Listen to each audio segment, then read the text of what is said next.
Someone said to me, "Go home, you broke, jobless old lady. What are you doing on this trip for free? I'm so disappointed in my family as usual. I'll show you what hell looks like." I decided to deal with them while taking some alone time away from my family. My brother called me and asked, "What did you do, Sis?" "My name is Lucy. I'm 30 years old and work in an office. I've been dating a wonderful guy named Alan for about 3 years. We met in college where he was a senior, and I often asked him for advice on work and personal issues. He always listened carefully and gave good advice.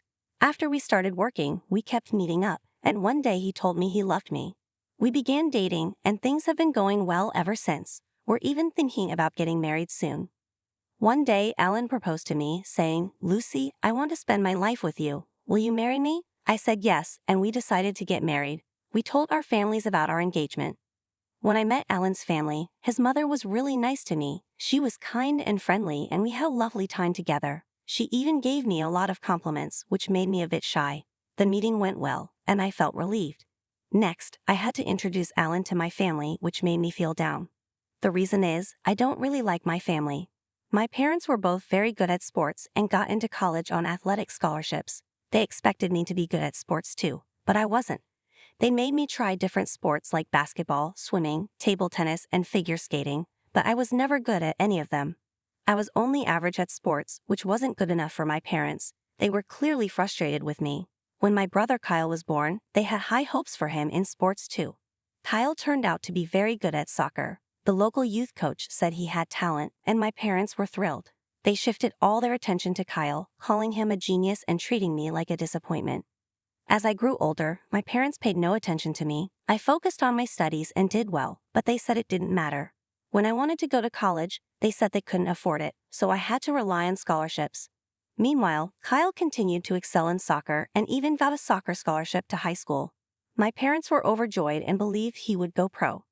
Kyle started to look down on me and insult me, saying things like, "You're a loser and a burden. Mom and Dad don't like you. If you weren't here, they could invest more in me." My parents never stopped him, and his insults hurt my self-esteem. Even though I got into a good college and landed a good job, I still felt unimportant compared to Kyle's successes. My parents were prouder of Kyle than ever. While I was working hard to pay back my student loans, Kyle was still living at home, getting all the love and attention from my parents. He was in college and playing soccer, but he couldn't go pro in the end and had to find a job. Despite this, my parents were still proud of him, and he continued to live happily at home. Every Christmas, when relatives came over, my parents introduced me as their disappointing daughter and Kyle as their pride. Even when relatives tried to say something nice about me, my parents brushed it off, insisting Kyle was much better. This always made me feel upset. Eventually, I stopped going to these gatherings and was hesitant to introduce my fiancé, Alan, to my family. Alan knew about my family's behavior, but wanted to meet them anyway. So, after many years, I decided to call my mom and tell her the news.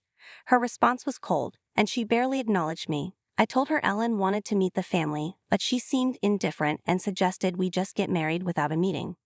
Then Kyle's voice came through on the phone and he mocked the idea of meeting Alan, saying he wanted to see how lame my fiancé was. When Kyle said he wanted to invite us, Mom agreed. I was upset but decided to visit my family on my next day off. I prepared myself for the possibility that they might treat me badly. "Yeah, I get it. If that phone call was any indication, your family is quite something," Alan said. I explained that it had been tough dealing with them and apologized. But since we were getting married, Alan insisted on meeting my family. We agreed to keep it short and then leave. We drove to my family's home. When we rang the bell, no one answered, so I used my key to let us in. In the living room, I saw my family sitting on the sofa and was surprised to see a young woman I didn't know.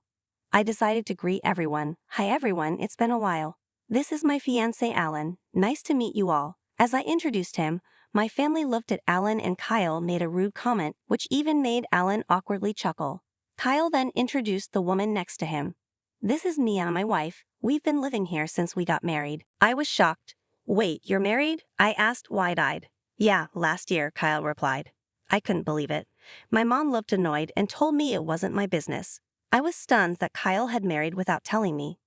When Dad addressed Alan, he asked, "I'm not interested in you, but what do you do for a living? If you're marrying Lucy, it can't be anything impressive." I was angry at Dad's comment. Alan gently held me back and apologized for the rudeness. Alan handed his business card to Dad. At first, Dad looked at it dismissively, but then his eyes widened. "You're a lawyer?" Dad exclaimed, and Mom, Kyle, and Mia were also surprised. "Wow, this is amazing," Mom said. "Elizabeth, get some tea for our guest." The family's attitude changed instantly. They were now very interested in Alan and even asked if his salary was high. Mom requested a designer bag for her birthday, showing how quickly they shifted their view once they learned Alan's profession. I was shocked by how shameless my family was, especially Mia. It was audacious of her to say such things to Alan when they first met. Alan responded with a polite smile, but I was uncomfortable with the way they were behaving. During a meeting between our families, my parents and Kyle's family were very enthusiastic. Even my mother-in-law seemed surprised by their eagerness. After the meeting, I apologized to my mother-in-law, but she had already heard about it from Alan and reassured me not to worry. I felt relieved knowing my mother-in-law was genuinely nice. 2 months later, Alan and I got married. Even though my family had always been indifferent to me, they attended the wedding. Afterward, they started calling us frequently, inviting us to dinner at a fancy restaurant. I suspected they were only interested in Alan's money because he's a lawyer. We were busy, so I told them we couldn't make it right now, and would let them know when we could. My mom responded enthusiastically, saying they were free anytime. I felt disgusted because they seemed to care more about taking advantage of Alan than about me. A few months later, Mom called again, asking when we would join them for dinner. She spoke in a sweet tone, saying they were planning to celebrate her 50th birthday. She added that since they raised me through high school, it would be nice to show some gratitude. I could tell my mom was getting impatient and expected us to treat her well, but she did have a point. I had managed my own college expenses, but my parents had supported me up until then. Maybe it was time to show some appreciation. When Mom turned 50, I agreed to join the celebration. She was thrilled and suggested a family vacation. I wasn't too excited about it, but I saw it as an opportunity for Alan and me to spend some quality time together. Alan agreed, so we decided to go. Mom was ecstatic when I told her. She asked me to handle the reservations and sent me a bunch of URLs for luxury hotels and high-end restaurants. I was annoyed by the extravagance but went ahead with the bookings. When I called to confirm the reservations, Mom was overjoyed and thanked me. The day of the family vacation arrived and we flew to Florida. Everyone seemed excited. Alan and I decided to spend some time alone and not join the family for souvenir shopping. We planned to meet up for dinner at the fancy restaurant we had booked. Time flew by as Alan and I enjoyed exploring, and we arrived at the restaurant where our parents and Kyle's family were already waiting. When we arrived at the restaurant, Mom and the others were rude. They told Alan they only wanted to talk to him, and they thanked him for paying for the dinner and hotel. Then they turned on me, calling me a parasite and telling me to go home. I was disgusted by their behavior and realized they had planned to exclude me from the start. I decided to take action. I told Alan I'd leave and went to book a room at a different hotel. Luckily, I found a good hotel with a cancellation. I settled in with a nice view and enjoyed a coffee. Kyle called me, asking what I did. I told him I'd moved to another hotel and that Alan could join me there. Alan arrived at my hotel later, grinning. He said they were furious and that they had to pay the bill because he left before the food arrived. We were both frustrated by their behavior but shook it off. We enjoyed a meal at the hotel's upscale restaurant, relaxed in our room, and the next morning we explored the area. To avoid our parents, we changed our flight to an earlier one. While waiting for our flight, Mom called me, furious. She demanded to know why there was a hotel bill for $11,000 and said we couldn't afford it. She called me arrogant and a parasite.